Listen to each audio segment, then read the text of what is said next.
રોહિણીજી કે જે અત્યારે ગોકુળની અંદર છે અને ગર્ભમાં તમે મૂકીને આવો.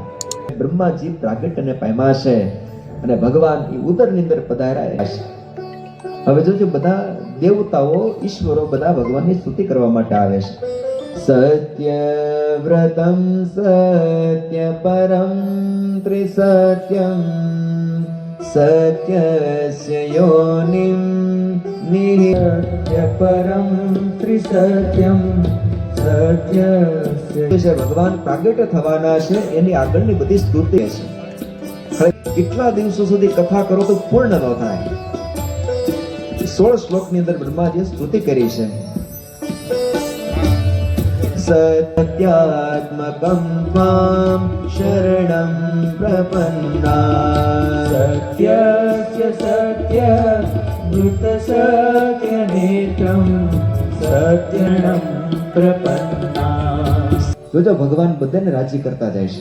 વસુદેવજીની બીજી પત્ની રોહિણીજી એટલે કૃષ્ણ પરમાત્માનો જન્મ રોહિણી નક્ષત્રમાં થાય છે. પોતાની માતાને રાજી કરવા માટે, અથવા તો ચંદ્રવર્ષમાં જન્મ લઉં તો ચંદ્રના પ્રિય પત્ની રોહિણી નક્ષત્ર એમાં જન્મ લેવો ઉચિત છે. એટલે એવું વિચારી ભગવાન રોહિણી નક્ષત્રમાં જન્મ ગ્રહણ કરે છે. આ બાજુ કંસને ખબર પડે કે હવે દેવકીજીનું શરીર તેજાયમાન થયું છે અને ખબર પડવા લાગી મારો કાળ કૃષ્ણ જન્મ લેવાનો છે. ઉઠતા બેઠતા ખાતા પીતા સૂતા જાગતા હાલતા ચાલતા સર્વ જગ્યાએ દેવકીનો 8મો કાળ, દેવકીનો 8મો કાળ, મારું મોત અખંડ દેખાવા લાગ્યું. કૃષ્ણ કૃષ્ણ કૃષ્ણ. સૂતો હોય તો ઝપકીને જાગે, કૃષ્ણ ક્યાં છે, કૃષ્ણ ક્યાં છે, કૃષ્ણ. દ્વેષ ભાવથી, મૃત્યુના ભયથી કૃષ્ણ કૃષ્ણ અખંડ પોતે કૃષ્ણ કરે છે. જેમ જાણે અજાણે અમૃત પીએ તો જીવ અમર થઈ જાય, સુખ્યો થઈ જાય. વેર ભાવે આ ભજન કરે છે, પણ વેર ભાવે ભજન કરવાથી ભગવાને એમને મુક્તિ કરી છે. અખંડ હાલતા ચાલતા કૃષ્ણ કૃષ્ણ કૃષ્ણ કૃષ્ણ, ઝપકીને જાગે તો કૃષ્ણ, ખાતા પીતા બધી જગ્યાએ કૃષ્ણનું અખંડ ચિંતન થવા લાગ્યું છે.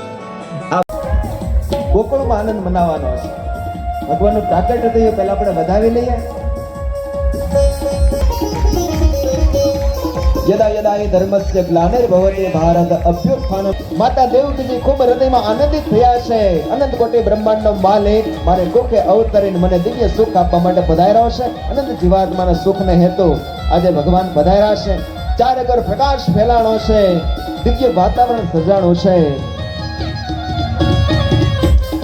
કારાગૃહના બંધનો તૂટવા લાગ્યા છે. આ બાજુ ગોકુળની અંદર યશોદા મૈયાના ગર્ભથી યોગ માયાનો જન્મ થયો છે.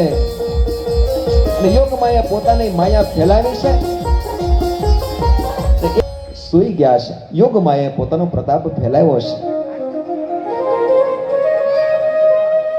જેલના દરવાજાના બધા તાળા તૂટવા લાગ્યા છે. બહાર ચારેકોર મેઘની એવી જડી વરસે છે. યમુના મૈયા બે કાંઠે જઈ રહ્યા છે. આ બાજુ વસુદેવજીને ભગવાને જે આજ્ઞા કરી હતી એ પ્રમાણે કારાગૃહની આગળ એક ટોપલો હાજર થાય છે. વસુદેવજી ટોપલાને હાથમાં ઝાલી કારાગૃહમાં લઈ જાય છે.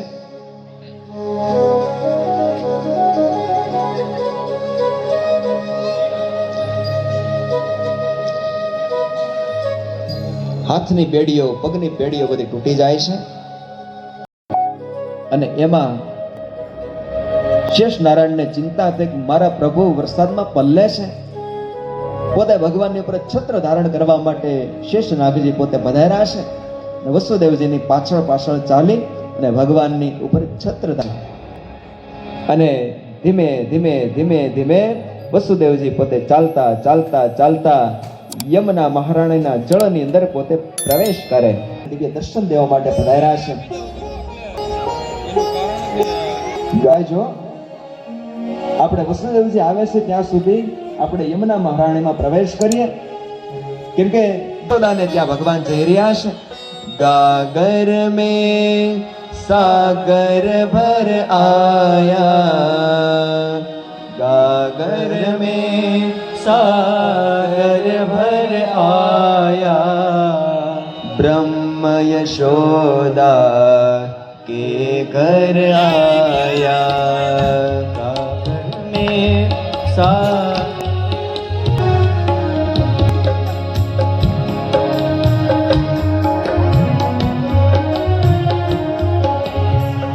गागर में सागर भर आया ब्रह्म यशोदा के घर आया गागर બધા ભક્તો તાલીમની સાથે વસુદેવજી બાળ પ્રભુ કનૈયાલાલને લઈ જઈ રહ્યા છે બધા ભક્તો ગાતા જાય તાલી પાડતા ઘર આયા નંદ યશોદા के घर आया नंद यशोदा के घर आया बूंद में मेघ सिमट कर आया बूंद में मेघ सिमट कर आया ब्रह्म यशोदा के घर आया ब्रह्म यशोदा के घर आया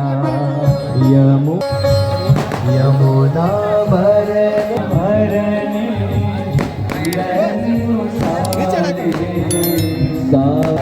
सागर स्वयं नदी आया सागर स्वयं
અને આજના આ શ્રીમદ ભાગવત કથા પારાયણમાં માધ્યમથી જ્યારે કૃષ્ણ જન્મોત્સવને આપણે માણી રહ્યા છીએ ત્યારે કેક કટિંગ કરી અને આ જન્મોત્સવને આપણે એ ઉજવવા તરફ જઈ રહ્યા છીએ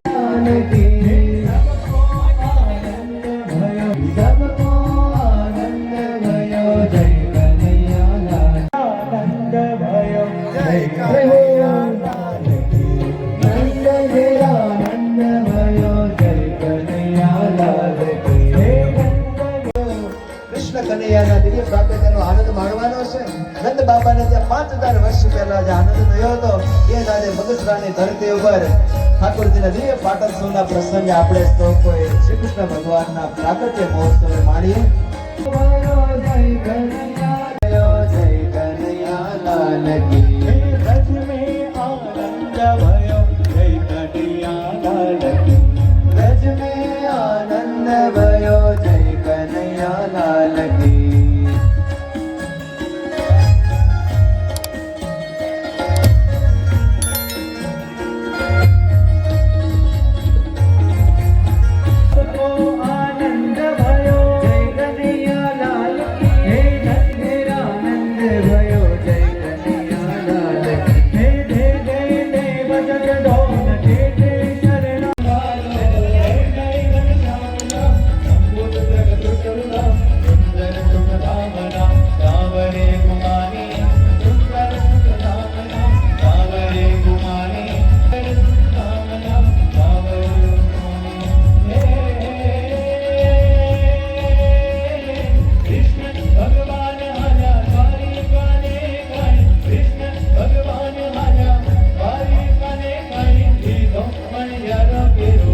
કીધો મણિયારા કે રોવે કીધો મણિયારા હું તો જાઉં બ્રહ્મા મહેશ કે હું તો તને મારી જાઉં મણિયારા કે